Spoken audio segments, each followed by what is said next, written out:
What is going on, guys? I am IDrewMan, and welcome back to my Dark Souls walkthrough part 21. In the last episode, we took out Ornstein and Smo, and in this episode, we get and place down the Lord Vessel and head into New Londo Ruins. We actually went there in part 1, and we are going to expound upon that in this episode.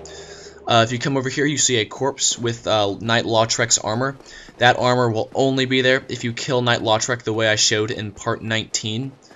If you kick him off the edge in Firelink Shrine, you cannot get that armor, so that's the trade-off. If you want to get that armor, you will have to kill him the way that the game wants you to kill him, I guess. So that's all you get. You don't get his weapons, just his armor. So make sure to, use the souls that you got from the Ornstein and Smell boss fight. That's always good stuff that you wanna use before you go out and die and lose them all. So use them to level up, use them to upgrade your weapons or whatever. So you open these giant doors to reveal the illusion that I have been referring to in a few episodes back. This is Guinevere, supposedly the daughter of Sunlight. Gwen's daughter. Yes, I think that's it. So basically, you come talk to her, and she wants you to succeed Lord Gwyn, which basically means kill him, I think. So she gives you the Lord Vessel, which allows you to warp between bonfires, which is very, very, very nice. So the reason that the Ornstein Smo and the Silver Knights are still here in Anor Londo is to protect this illusion of Guinevere. I do not know if they know that this is an illusion or not, but if you can actually eliminate the illusion by using knives or bombs or something, and that's what you can do there. So I went ahead and just skipped the loading screen to come back to Firelink Shrine. Here's Sigmayer. If you have saved him from the Silver Knights, he will come back down here, and he will give you the miracle Emit Force, which makes it's basically you push out an explosion with your hands that goes a good distance and then explodes. So it's pretty cool if you're a cleric. So make sure to keep an eye out for that. I also came back here and brought the Firekeeper back to life. So she actually talks to you now, and you can upgrade your Estus Flasks again and hit the bonfire up at Firelink Shrine, which is one of the major bonfires of this game, so that's kind of a necessity to bring her back to life. So I went ahead and went back up, hit the bonfire, and wanted to show y'all the King Seeker Frampt Primordial Serpent. He is here at Firelink Shrine after you get the Lord Vessel.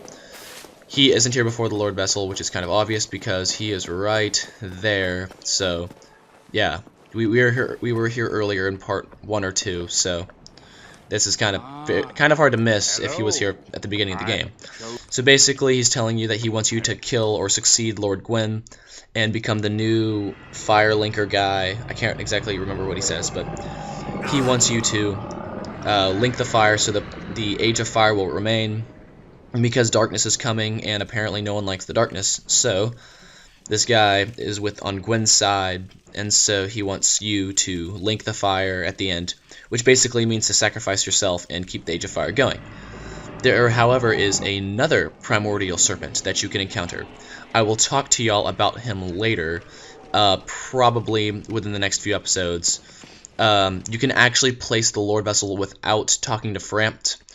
You can either talk to the other Primordial Serpent, which is it is a much harder method of doing, or you can just fall down the little pit. This serpent, this is Frampt, where Frampt is if you just fall down the pit without talking to him.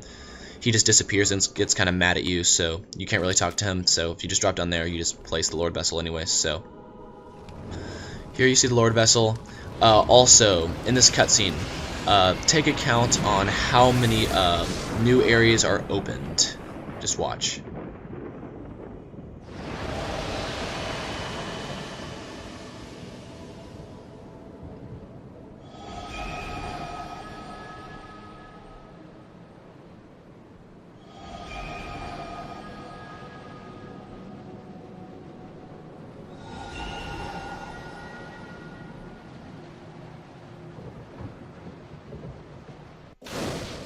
Well, if you can count, you probably realize that there are 3 areas that were opened. Now, if you go back here and talk to Frampt, he will tell you that you need to fill the Lord Vessel with powerful souls. He will then proceed to talk to you about the souls that you need to put in there.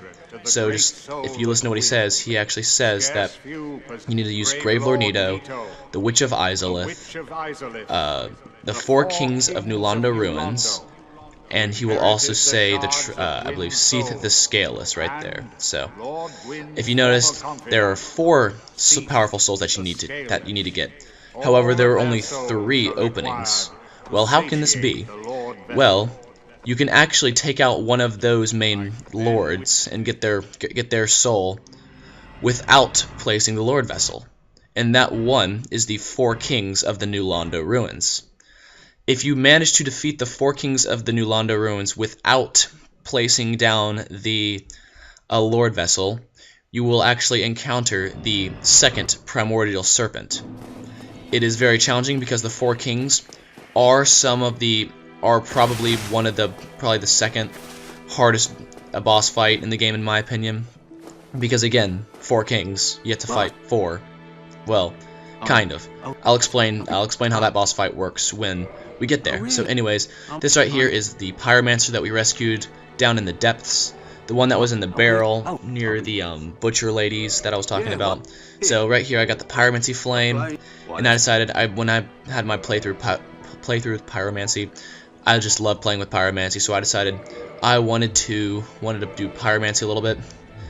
Until I realized that I did not have any attunement slots, so my bad, guys. I'll make sure to get an attunement slot so you can see me playing with fire in no time, but that is not at the moment something that is accessible to me. So Pyromancy is just really fun to play with. It's just playing with fire. In Dark Souls it's good, but in real life I guess you play with caution, I guess. But anyways, I came here and I realized I couldn't attune my fire, so oh well. So as I was saying about the 4 Kings, if you manage to defeat them, you will encounter the Primordial Serpent known as Kath. He will tell you how Lord Gwyn is a bad guy because he resisted the nature that darkness was bringing. Because the fading of the flames was a natural course of human history, I guess, in this game. And so, what Frampt is saying is that Lord Gwyn was resisting nature, and that you need to follow nature and not link the flames and let darkness come, and you become the Dark Lord. So there are 2 endings to this game. One, you link the fire. One, you become the Dark Lord. Both are very satisfying, so make sure to beat the game twice to check that out. Right here, you can break that jar to get that body to fall down. I did that in my very first episode to get what it drops. It drops something called the Transient Curse. You need that curse to engage with these ghosts. You can also use a cursed sword or cursed weapon.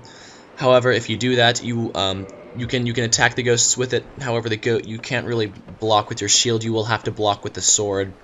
So you will still probably take damage from that. So just go with the Transient Curse. If you notice, I have a ton of humanity on me right now. I didn't mention that humanity actually increases the item find rate, the item drop rate of enemies.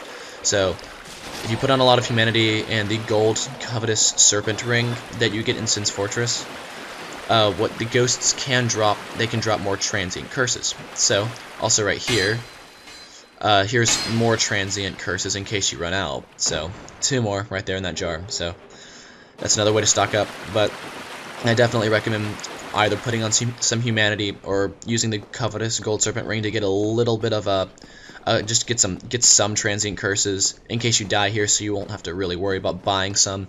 You can buy some at the female undead merchant in the aqueduct that leads to the Capra demon. If you notice right here, I'm just getting Transient Curses like candy. It's just no problem for me with all this humanity on. So that's why I'm getting so many, in case you're wondering. This left right here, you got to be careful. This guy, he's right there, so he's gotten me several times before. Be careful of that. Also, something annoying about these ghosts is that they can attack through walls, and they can go through walls while you can't attack them. It's very frustrating. So that's one thing about the New Londo Ruins that's just very frustrating altogether. So yeah. So in this one room, you are ambushed by 4 or 5 ghosts. When you come into the room, the one that you're facing, actually has more that surround it, and you are pretty much trapped in this room with 4 or 5 ghosts on you at once, and it's not too easy. So, you gotta take account of that. Right over here, you can see a little bit of the ghost through the wall, so make sure to two-hand your weapon. You might be able to take him out with one hit like me. Right there, you get the parrying dagger.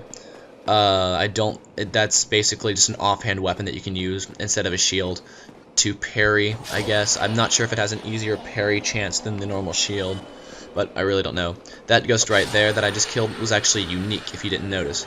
It's a little bit bigger than the rest, and it looks more feminine. What happens is, if you get too close to it, or even if you get inside of it, I believe, it just screams, and that basically just summons more ghosts, or recalls more ghosts where it is, and right there I just kicked the ladder to open up a little checkpoint. But it summons more ghosts to where it is, and it's just really frustrating. So yeah, there's ghosts. If don't stand on these bridges too long, the ghosts will attack up through the ground, so just don't walk slowly. Right here, this part is probably the most tricky part of the entire New Londo Ruins, in my opinion, because there are a ton of ghosts in the house, and there's also a ton of ghosts down under the water that are surrounding the fog gate that leads to the Four Kings boss. And it's really tricky because you can be attacked by both at once, so you want to be careful of that. So there's a few methods. Also make sure to have batteries. Running out of batteries can easily result in one's death, so forgive me, I thought I was going to die, but I got lucky. I was afraid they were going to knock me off the edge, so falling off the edge right here was really easy, so just be careful of that. Be mindful of the batteries in your controller and how much juice they have left. That's the first time the power has ever died on me, so, you know, have power in your controllers, especially when you're about to fight a boss or something like that. So that's pretty much all I got. In the next episode, we finish up New Londo Ruins, and we will head out of here. We will not fight the Four Kings yet because, you know, they kind of suck, and so I'm probably going to fight them last. So make sure to leave a rating if you like the video, subscribe, and I will see y'all next time.